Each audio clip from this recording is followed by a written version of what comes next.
दिल्ली के मुख्यमंत्री रेखा गुप्ता के हालिया दिए गए बयानों से सियासी हलकों में हलचल मच गई है। इन बयानों से आक्रोशित समाजवादी पार्टी की महिला कार्यकर्ताओं ने आज गोरखपुर के शास्त्री चौक पर रेखा गुप्ता का पुतला फूका। सुबह से ही इलाके में गहमा गहमी का माहौल था।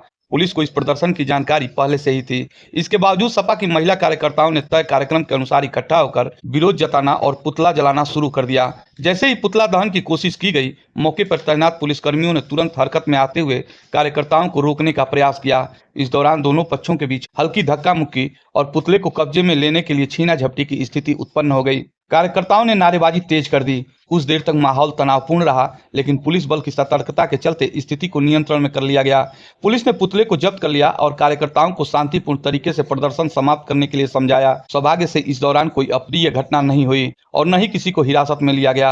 इस पूरे घटनाक्रम ने एक बार फिर यह दिखाया कि राजनीतिक असहमति अब सड़कों पर खुलकर सामने आ रही है। जहां सपा कार्यकर्ता रेखा गुप्ता के बयानों को अपमान बता रही हैं, वहीं प्रशासन कानून व्यवस्था बनाए रखने में जुटा है। फिलहाल शास्त्री चौक और आसपास के क्षेत्रों में पुलिस बल तैनात कर दिया गया है ताकि किसी भी संभावित तनाव को रोका जा सके। प्रशासन ने कहा कि कानून हाथ में लेने की इजाजत किसी को नहीं दी जाएगी, चाहे वह किसी भी राजनीतिक दल से हो। आगे देखना दिलचस्प होगा कि इस घटना के बाद राजनीतिक बयानबाजी का सिलसिला किस ओर बढ़ता है और प्रशासन इस पर क्या कदम उठाता है। ये विरोध भारतीय जनता पार्टी की एक नवसिखुआ मुख्यमंत्री, जो नचनिया भी लोग कहते थे, जब बनी तो बहुत सारे चीज वायरल हुआ।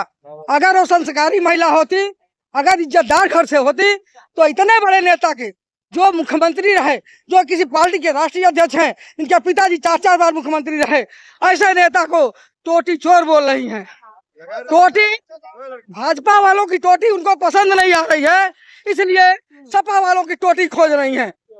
ऐसी अभद्र भाषा का प्रयोग करके कहीं न कहीं वो समाजवादी पार्टी का और उनके मुखिया का उन्होंने अपमान किया है। और यह अपमान महिला सभा, समाजवादी पार्टी और पूरी समाजवादी पार्टी किसी भी हालत में बर्दाश्त नहीं करेगी।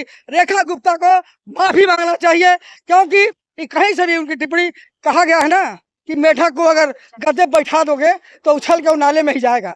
अगर पार्टी ने उनका इतना बड़ा सम्मान दिया तो कम से कम अपने पद की गरिमा रखी और इस तरह का शब्द नहीं बोलती। हम महिला सभा पूरा इसका विरोध करते हैं, पूरी समाजवादी पार्टी विरोध करती है। इतना धमकी हम लोग को मिल रहा है, कभी करणी सेना, कभी करणी सेना, कभी फलाने, इतना हम लोग कमजोर हो गए हैं। छोड़ दे प्रशासन को। भाजपा की टोटी और सपा की टोटी क्या है? अब वो रेखा गुप्ता को भाजपा की टोटी नहीं पसंद आ रही है, इसीलिए वो समाजवादी पार्टी की टोटी ढूंढ रही है।